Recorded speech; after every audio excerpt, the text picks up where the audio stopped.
You spend $300 on a high-tech synthetic jacket, yet you're shivering in 40-degree weather. Meanwhile, a medieval peasant in simple wool stayed warm through winters that hit minus 40 degrees Fahrenheit. What's going on here? The problem isn't your expensive outer layer, it's what you're wearing underneath it. That cotton t-shirt is sabotaging your entire thermal system from within. Modern comfort has made our bodies weaker at generating natural heat, and we've forgotten the three-layer system that kept people alive in brutal conditions.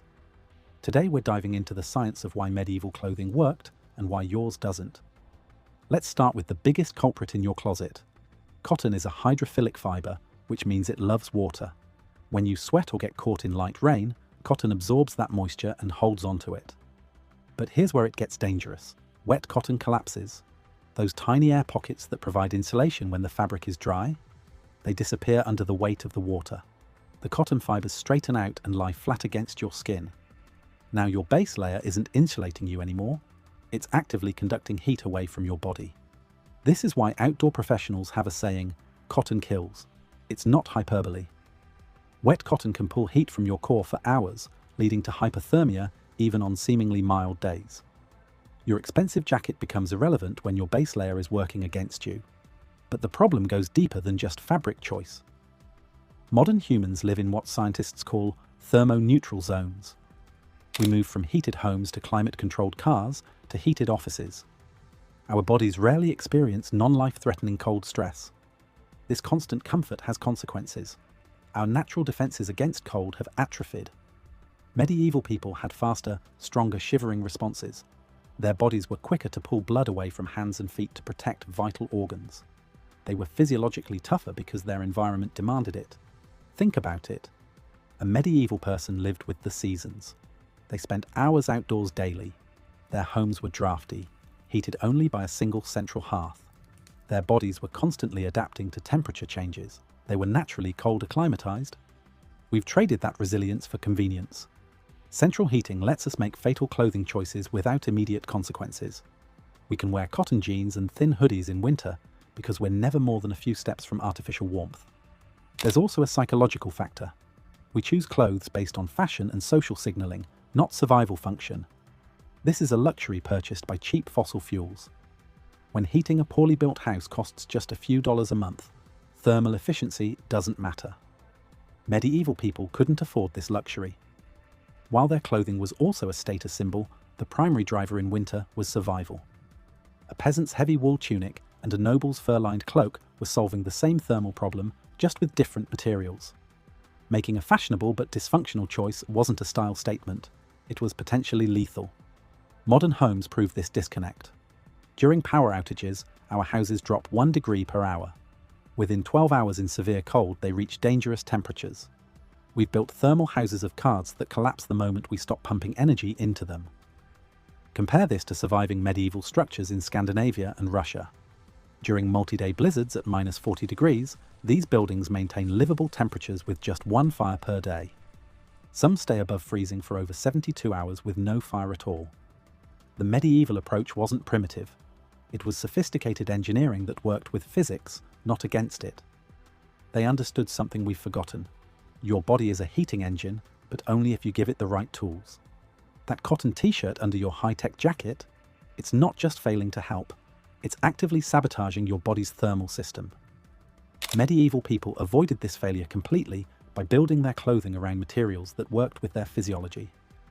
They had a saying, "Only lazy and stupid freeze." This wasn't cruel, it was practical wisdom. Survival wasn't random luck. It was skill, knowledge, and the right system working together. We don't have to guess about medieval clothing systems. The ice is giving up its secrets. Norway's Secrets of the Ice project has been recovering artifacts from melting glaciers for over a decade. These aren't museum pieces or artistic representations. They're actual garments worn by real people who survived in conditions that would kill us today. In 2019, researchers pulled a complete woven Viking mitten from a mountain pass. It had been preserved in ice for over 1,000 years. The construction is remarkable. Dense wool yarn, tightly woven, with a complex pattern that creates multiple layers of trapped air. This wasn't casual clothing, this was survival technology. They've also recovered complete Iron Age tunics. The weave patterns show sophisticated understanding of thermal physics. Multiple yarn weights in a single garment. Tight weaves at stress points for durability. Looser weaves in body areas to maximize air trapping. Every design choice served a thermal function. But the most telling evidence comes from medieval Russia. Historical records document winters when the Baltic Sea froze solid. Ships were trapped in ice from November through April. These weren't occasional cold snaps. They were sustained, brutal conditions colder than anything we experience today. Yet people didn't just survive, they thrived. Russian chronicles describe active trade, construction, and daily life continuing through these extreme winters. The key was their clothing system. Archaeological finds from medieval Russian sites reveal the three-layer approach in detail. Layer 1 was the linen chemise worn directly against the skin. This wasn't about insulation.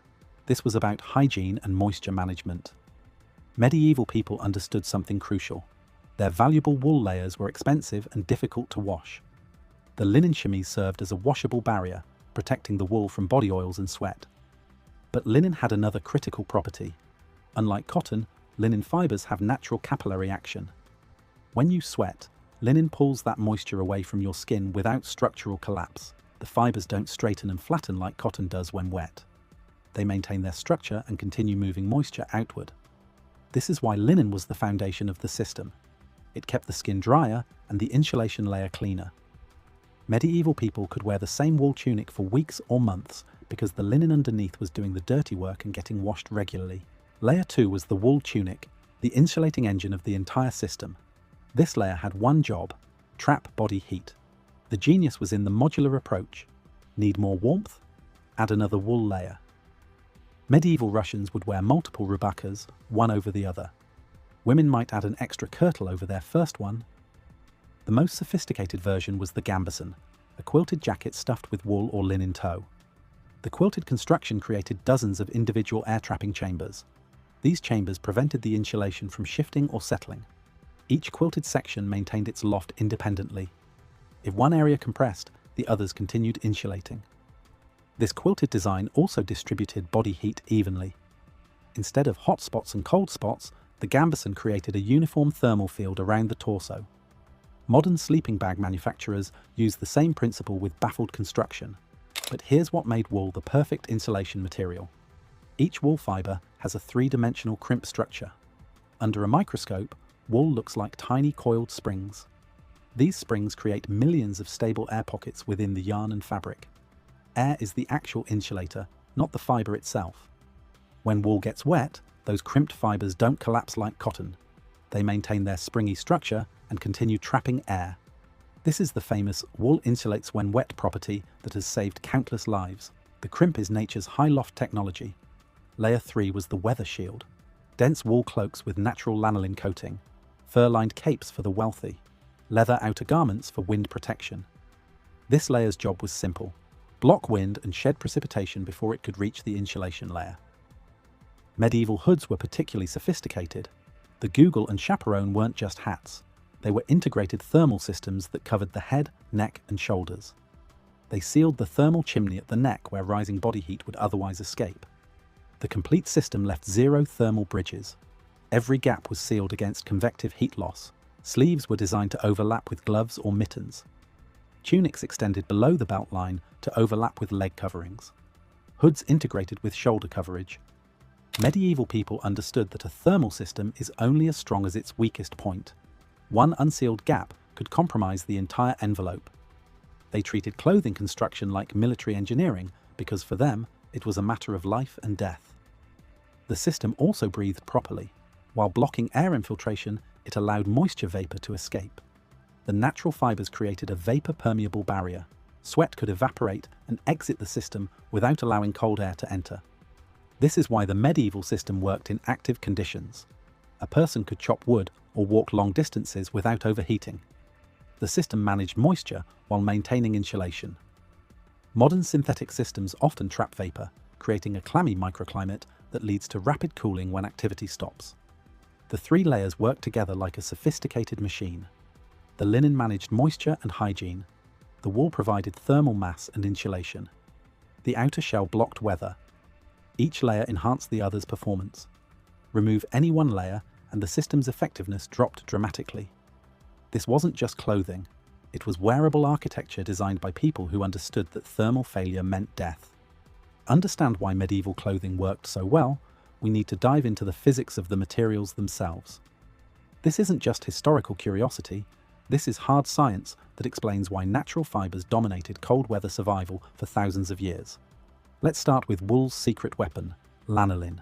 This is the waxy substance that sheep naturally produce in their sebaceous glands.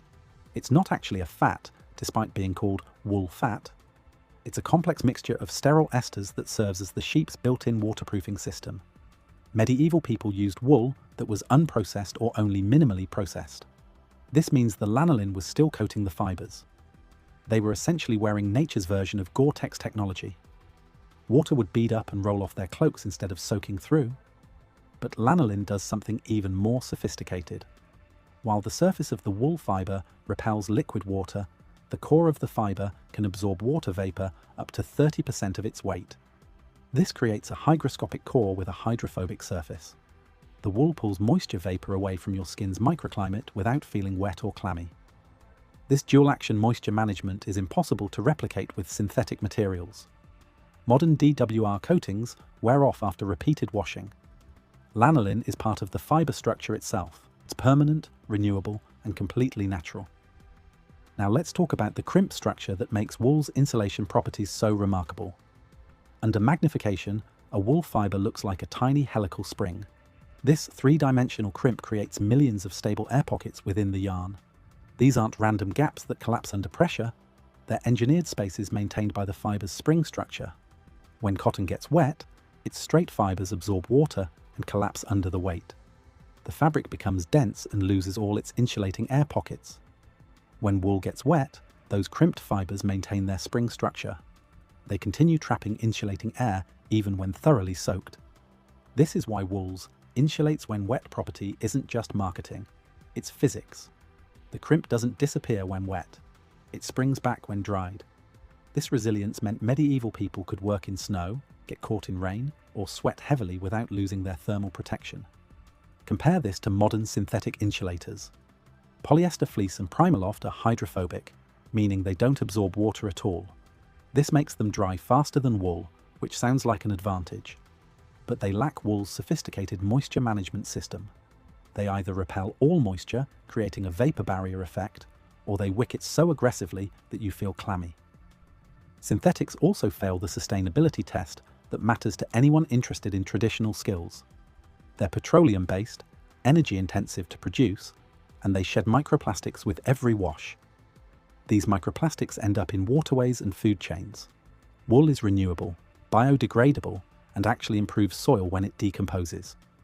There's also the fire safety factor that's crucial for anyone living close to nature. Wool is naturally flame resistant. It will char and self-extinguish when exposed to flame. Synthetic materials melt and stick to skin, causing severe burns. For people working around campfires, wood stoves, or oil lamps, this difference could be life or death. Medieval people also understood wool's antimicrobial properties. Wool can be worn for days or weeks without retaining body odor. The lanolin coating and the fiber structure itself resist bacterial growth. Synthetics, especially older generations, become unwearable after a single day of heavy use. The sustainability comparison reveals why natural fibers dominated for so long. A wool garment could last decades with proper care. It could be repaired, altered, and eventually composted. A synthetic garment might be lighter and dry faster, but it represents a permanent environmental cost. For medieval people, these weren't abstract considerations. They were practical necessities. They needed materials that worked reliably in extreme conditions, could be maintained with simple tools, and didn't depend on complex supply chains. The physics of natural fibers created a perfect storm of properties: water resistance, insulation when wet, moisture management, durability, repairability, and sustainability. No single synthetic material has replicated this complete package. This is why understanding material physics matters today. We're not just studying history. We're rediscovering why certain materials dominated human survival technology for millennia. If these medieval systems were so effective, why did we abandon them? The answer lies in three converging forces that prioritized speed and profit over thermal performance. The Industrial Revolution changed everything. Suddenly, manufacturing speed became more important than product quality. Scribe-fit construction took skilled craftsmen weeks to complete a single garment. Factory-produced clothing could be made in hours using unskilled labor. Cotton became king not because it was superior, but because it was profitable. Cotton plantations using enslaved labor made this inferior fiber cheaper than quality wool processing. Mill owners could produce cotton fabric at a fraction of wool's cost. The market chose economics over physics. Then came cheap fossil fuels. In the early 1900s, coal was abundant and inexpensive. Later, oil and natural gas became even cheaper. When you could heat a poorly built house for just a few dollars a month, thermal efficiency became irrelevant. Why invest in expensive wool clothing when you could just turn up the thermostat? The post-World War II building boom accelerated this disconnect. Millions of homes were needed fast. The construction methods that became standard were optimized for initial sale price, not lifetime operating costs. Developers could maximize profit by building cheap and letting homeowners pay the ongoing energy costs. Trade schools abandoned traditional knowledge. As industrial methods replaced artisan skills, the accumulated wisdom of generations simply died out. Schools stopped teaching fiber properties, traditional construction techniques, and thermal physics. The knowledge that kept people alive for thousands of years was discarded as obsolete. Marketing campaigns convinced consumers that synthetic high-tech materials surpassed natural alternatives in every metric. Better living through chemistry became the motto. Natural materials were portrayed as primitive, uncomfortable, and outdated. Synthetic became synonymous with progress. This knowledge didn't disappear everywhere. In rural Alaska, parts of Scandinavia, and remote regions of Russia, people still live in structures built using these traditional methods. They burn a fraction of the fuel their neighbors consume. They stay comfortable when power goes out. They maintain the knowledge the rest of us discarded. The irony is stark. The average American home uses about 90 million BTUs for heating yearly. We appear to have advanced, but we've actually regressed in thermal efficiency. Modern homes seem cheaper to build, but over a lifetime they're far more expensive to operate. A stick frame home in a cold climate might cost $3,000 to $5,000 yearly in heating bills. Over 30 years, that's $90,000 to $150,000. A well-built structure using traditional principles costs more upfront, but operates at a fraction of those costs. The skills required for traditional construction exist in only a handful of practitioners. When the last generation that knew these methods dies, the knowledge dies with them. We're witnessing the extinction of survival wisdom that took millennia to develop. The medieval system used 15 million BTUs yearly, while modern approaches consume 90 million. The difference isn't just efficiency, it's understanding physics instead of fighting it. Look for 100% wool-based layers and avoid cotton completely in cold conditions. Build your thermal system using natural fibers that work with your body's heat generation, not against it. The knowledge still exists. We just have to choose to use it. Subscribe for our follow-up video covering modern brands applying these traditional principles.